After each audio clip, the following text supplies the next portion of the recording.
After Jon Schaffer's sentencing was rescheduled 5 times between February and now, it was initially rescheduled back in February because he had to undergo a medical procedure and then needed to recover from that procedure. And then the sentencing was subsequently rescheduled 4 more times before it finally took place today on Friday, October 25th.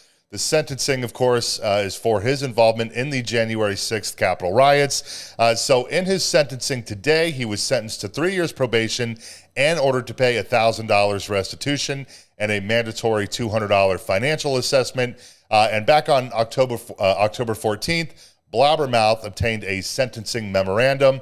And so the sentencing that Jon Schaffer received today very much in line with that memorandum, which read, such a sentence would be sufficient to reflect the seriousness of this offense while also accounting for the 3 months defendant was detained following his arrest, the defendant's early acceptance of responsibility, and the substantial assistance he has provided to law enforcement pursuant to his cooperation plea agreement. If you need a recap of Schaffer's involvement in the January 6th Capitol riots, but it was a long time ago, almost 4 years ago now. It's explained in the memorandum, which I'll put a link to down below, and then I will read just a very brief portion of it now. The whole thing is like 17 pages. It's extremely long, but if you feel so inclined, you want to read the whole thing, I'll put a link to it down below.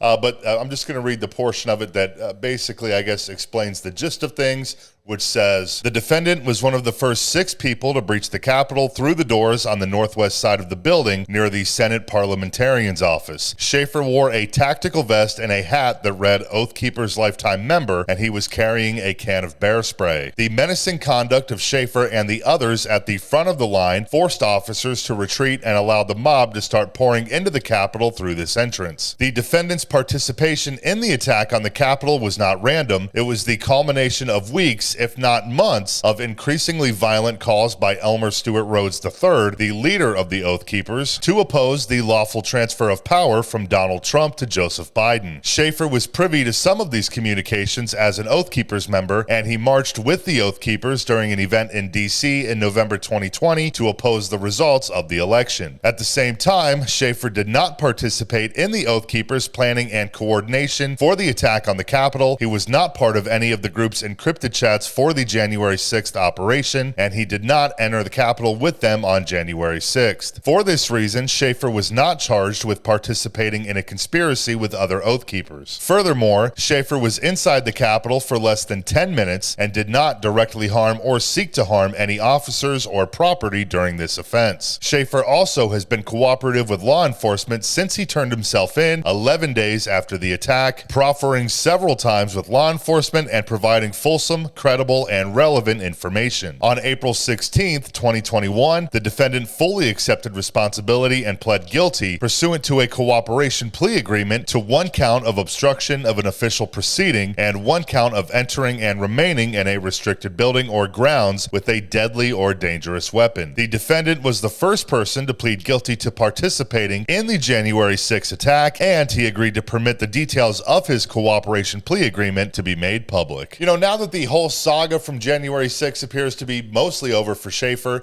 obviously except for the 3 years of probation, but I'm curious to see if he ever decides to or attempts to revive Iced Earth at some point. You know, obviously with what happened, very, very divisive. I think he lost a lot of fans. On the flip side, he still has plenty of supporters as well. So, it feels a little doubtful to me that he would try to revive the band. The lineup is totally gone. He's the only remaining member of Iced Earth, if the band even exists at that point, or at this point. Not that that really matters, though, because that band has had plenty of lineups over the years, quite a bit of turnover. So, I don't know. I'm curious to see what happens. He, of course, also had the side project, Demons and Wizards, with the vocalist from Blind Guardian. But as soon as all this January 6th stuff happened, that project folded as well. So, I don't know. I guess I'd be doubtful that he would revive Iced Earth, but we'll have to see. If he did, it would probably be quite a few years down the road. I obviously don't know the terms of his probation, but I highly doubt that he can go out on tour and hit the road. So, if he were to do something, it would probably be much later on down the road. And I don't know. I guess we'll see what happens. But that's all I got for you for right now. Thanks so much for hanging out. Feel free to drop a like and subscribe below if you feel like it. And I will see you next time.